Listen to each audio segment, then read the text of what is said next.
शशांक अपनी कक्षा का सबसे होनहार छात्र था। पढ़ाई लिखाई में हमेशा आगे रहने के अलावा स्कूल की हर गतिविधि में भी वो बढ़ चढ़ कर भाग लेता था और उसके सौम्य व सरल व्यवहार ने उसे स्कूल में सबके साथ आत्मीय बना दिया था। घर परिवार उसका काफ़ी स्पृत था। इस समय शशांक कक्षा 6 की पढ़ाई कर रहा था। उसके क्लास टीचर सुभाष सर उसके घर से कुछ ही दूरी पर रहते थे, इसलिए घर परिवारों में अच्छा व्यवहार था और आना जाना था और दोनों के परिवार एक दूसरे से काफ़ी घुले मिले थे। कभी कभी वो सुभाष सर के साथ ही स्कूल से छुट्टी होने पर उनके साथ घर आ जाता। आज भी स्कूल से छुट्टी होने पर वो सुभाष सर के साथ ही घर आने के लिए निकला था। मौसम आज बहुत खुशगवार था। ठंडी ठंडी हवाएं चल रही थी। आकाश में काले सफ़ेद बादल उमड़ घुमड़ रहे थे।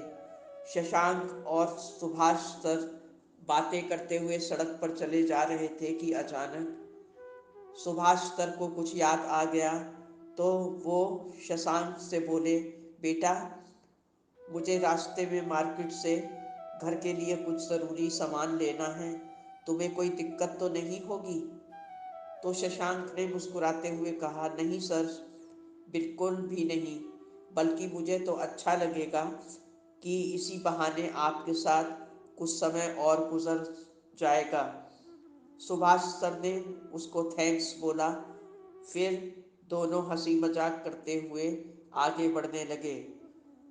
कुछ दूर जाने पर शशांक ने देखा सड़क के किनारे एक बड़ी बिल्डिंग बन रही है और वहाँ बहुत से मजदूर काम कर रहे हैं। फिर कुछ और आगे बढ़ने पर एक पेड़ के नीचे उन्हें एक जोड़ी जूते रखे दिखाई दिए, जो बहुत जर्जर फटे हुए और पुराने से लग रहे थे और उस पर बहुत धूल मिट्टी भी जमी थी।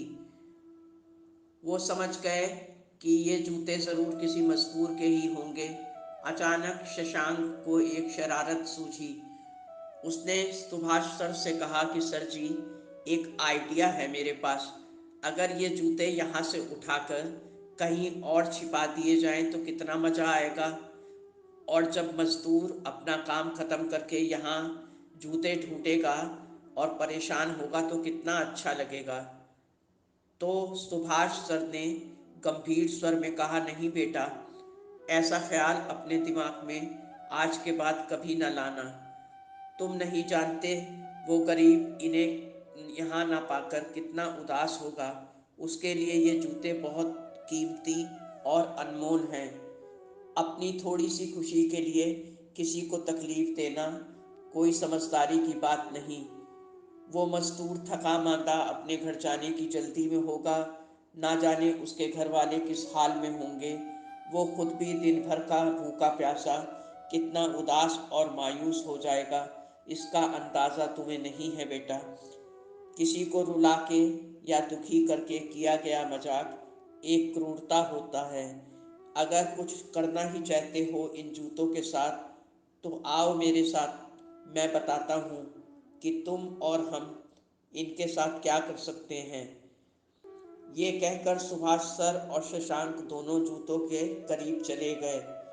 सुभाष सर ने जेब से कुछ रुपये निकाले और उन्हें एक जूते के भीतर डाल दिया और शशांक को लेकर वहीं करीब में एक दूसरे पेड़ के पीछे छिप गए और धीरे से बोले, अब तुम देखना बेटा, वो मजदूर जिसके ये जूते हैं आकर कितना खुश होगा। ये देखकर तुम्हारे दिल को भी एक असीम खुशी प्राप्त होगी और तुम्हें बहुत सुकून भी मिलेगा, क्योंकि किसी के होठों पर खुशी और हंसी लाना बहुत मुश्किल काम है। अब दोनों लोग बहुत कौतूहल और उत्सुकता से उसी पेड़ के नीचे रखे जूतों को लगातार छिपकर देख रहे थे। वक्त धीरे धीरे गुजरता जा रहा था, मगर शशांक ये सब पहली बार देख रहा था, तो उसे बहुत बेचैनी थी। और सुभाष सर तो बिल्कुल बेफिक्र थे। वो इन्हीं जूतों के जरिए शशांक को एक अच्छी सीख देने जा रहे थे, जो जीवन पर्यंत उसके हृदय में हमेशा के लिए स्थिर हो जाती। शाम होते ही 5 बजे सब मजदूर वहाँ से अपना काम खत्म करके अपने अपने घर के लिए रवाना होने लगे। तभी एक दुबला पतला फटेहाल मजदूर उस पेड़ की तरफ आता दिखाई दिया। अचानक शशांक के दिल की धड़कन बढ़ गई कि ना जाने अब क्या होगा। धीरे धीरे वो बेहाल सा मजदूर उन जूतों के पास आकर रुक गया और धीरे से उसने अपने पैर जूतों में डालने शुरू किए। एक पैर तो आसानी से चला गया, मगर दूसरे पैर को जब मजदूर ने जूते के भीतर डालना चाहा तो वो असहज सा हो गया। उसने सोचा कि कूड़ा या कुछ और कागज़ वगैरह हवा से उड़कर जूते में चला गया होगा।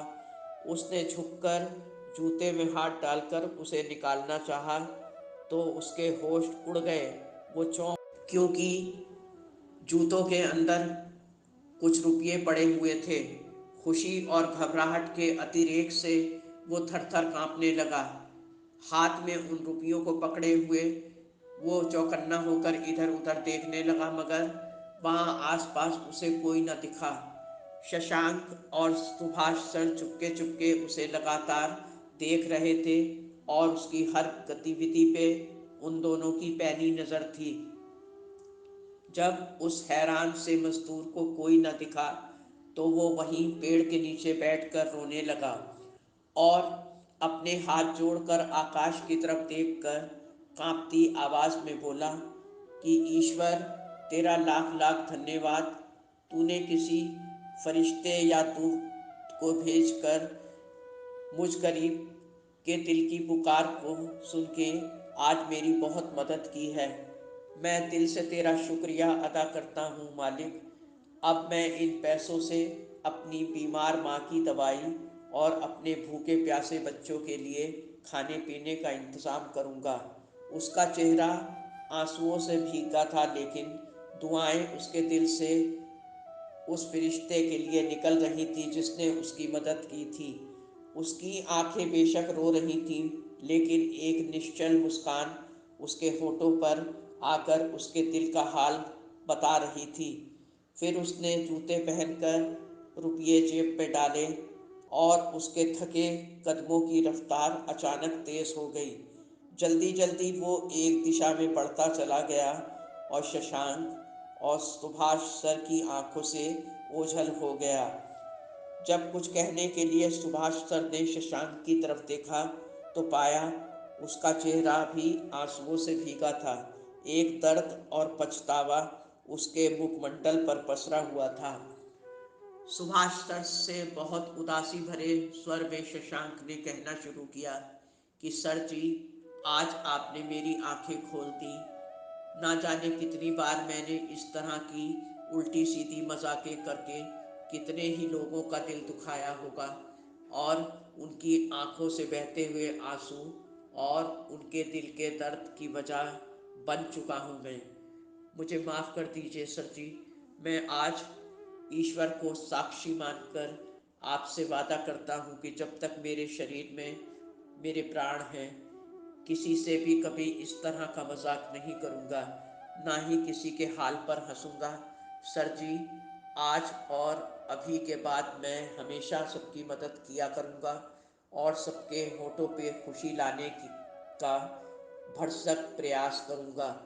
जो सबक आपने मुझे आज दिया है वो हमेशा मेरे दिल में आपके दिए इस अनमोल उपहार के रूप में सुरक्षित रहेगा।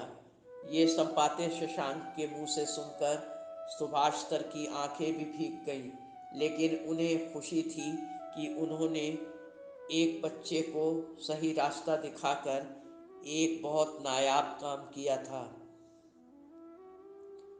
दोस्तों, उम्मीद है ये कहानी आपको पसंद आई होगी। चैनल को सब्सक्राइब और वीडियो को लाइक करना ना भूलें। किसी की दिल से मदद करने पर एक असीम खुशी का एहसास मदद करने वाले के दिल को भी सुकून से भर देता है। हमेशा प्रसन्न रहें। धन्यवाद। आपकी अपनी जैस्मीन।